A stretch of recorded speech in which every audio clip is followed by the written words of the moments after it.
It's your girl Cocoa Sarai, straight out of Bed-Stuy, Brooklyn, and you are now rocking with MusicXclusives.com. Stay locked, y'all. Hey, what's up, guys? It's Javaya. This is your girl Tiana Taylor. Eric Ballinger. Tamia. Kenny from the Nine. Sniper Nell. And y'all checking out Music Exclusives. Music exclusive. Music Exclusives. Music Exclusives. Music Exclusives. Music Exclusives. Music Exclusives TV. You mean tune in for real? Yeah. Huh? What's going on, everybody? It's Nasir here reporting live in Los Angeles, sitting down with what was previously a Grammy nominated artist, but now you got a Grammy. You got a Grammy. How do you feel? I'm having a whole entire conniption right now. I'm having a moment.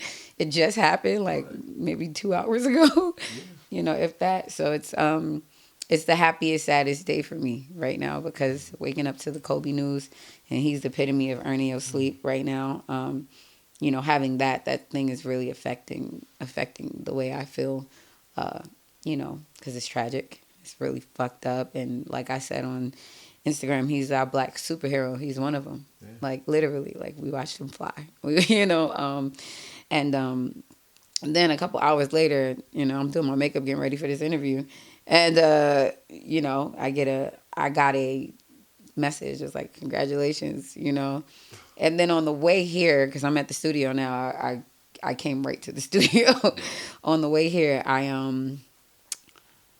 someone sent me a part of the lyrics to Big Dummy, and telling me congratulations, and it made me like bust out in my car, and I'm like, I could not mess up my makeup. Yeah, that's when it's like right now it just feels like in the second verse of it, I say, I remember crying, looking at the garden, thinking that I'll never get there. That's just how it goes. Everybody knows sometimes life ain't fair. 6 months later, God showed out, sang the anthem to a sold out crowd. Mama saw it happen, she's gone now. Kind of faith that removes all doubt. They quoted that, and then it was like, congratulations on your Grammy win, and I'm like, because you told yourself you was gonna have this. It's insane.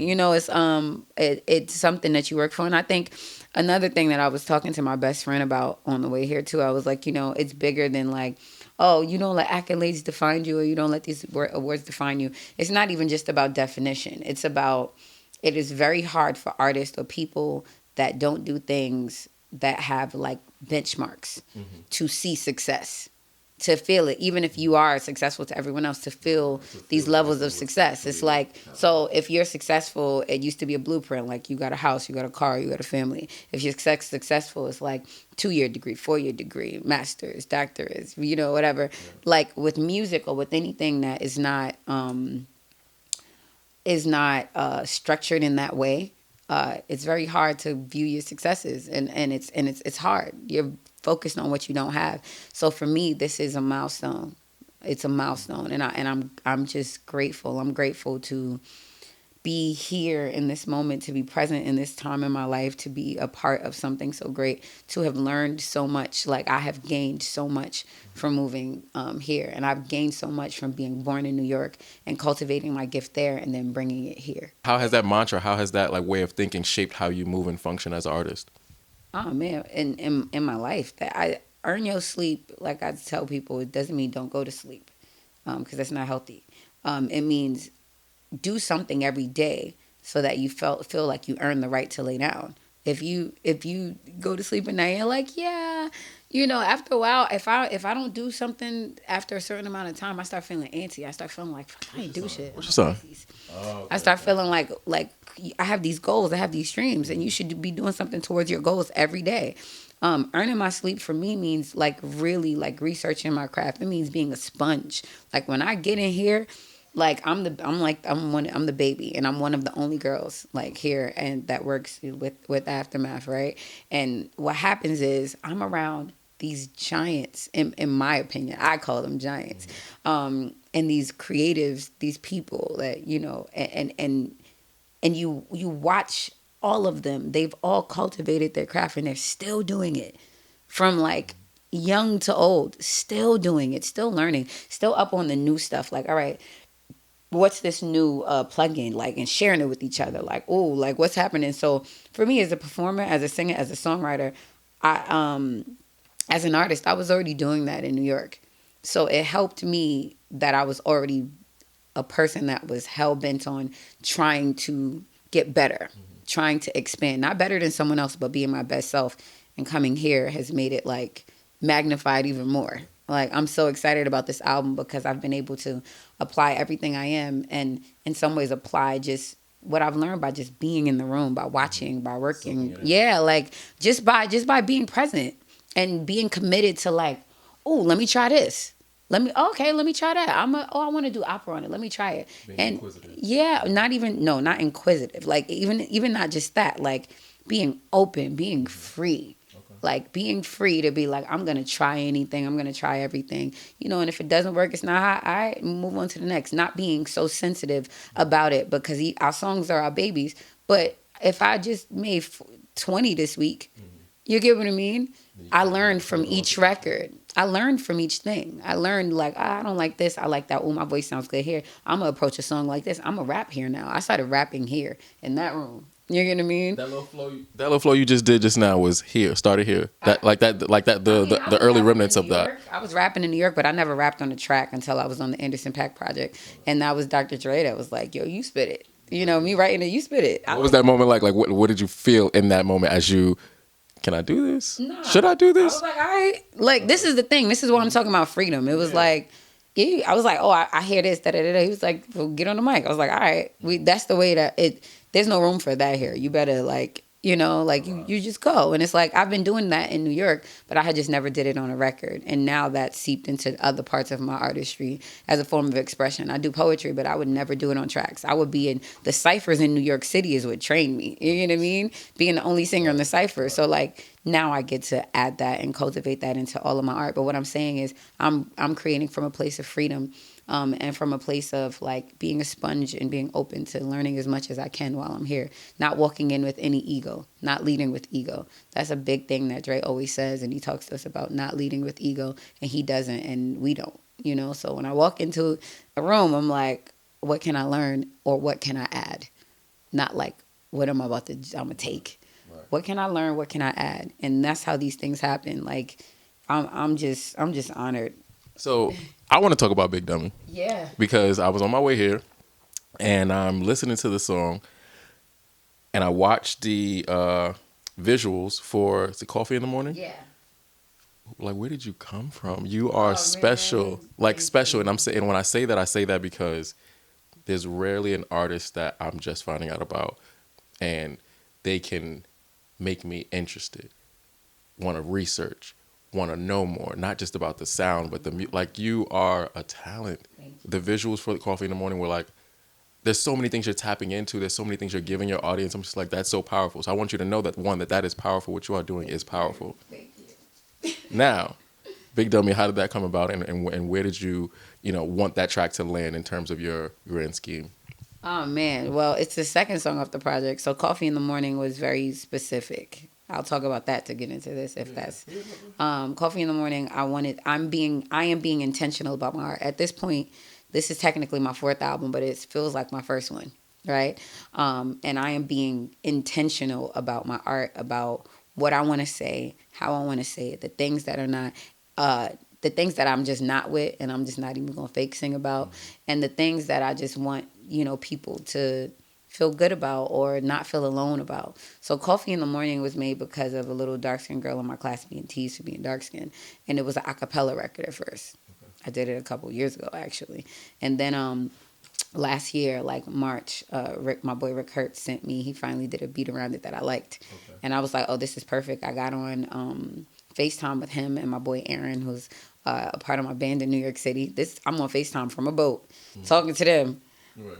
On FaceTime, like, I want this and I want this and I want this and I want that, and let's add this and let's add that, So we ended up producing the record together, and I saw what I wanted. I didn't want to talk about colorism in a way that made people be like, oh, you just hate yourself, it doesn't exist, because I've experienced that, and it really pissed me off. You get what I mean? Like, how you go, first of all, the way in which I fucks with me Like in which me for real, like the nerve. First of all, the nerve. You know what I mean? Right. And two, someone who does not have my experience. How can you tell me my experience? How can you say the experience of millions of women across the planet? You get what I mean? Like, are saying that this has been this experience. They're all just making it up. They're all just angry. They're all just mad. So instead of me doing it that way, I decided that if I want to see a change, I need to literally be it. I need to literally create a piece of art that little kids can see. Every race. This becomes a regular thing for them.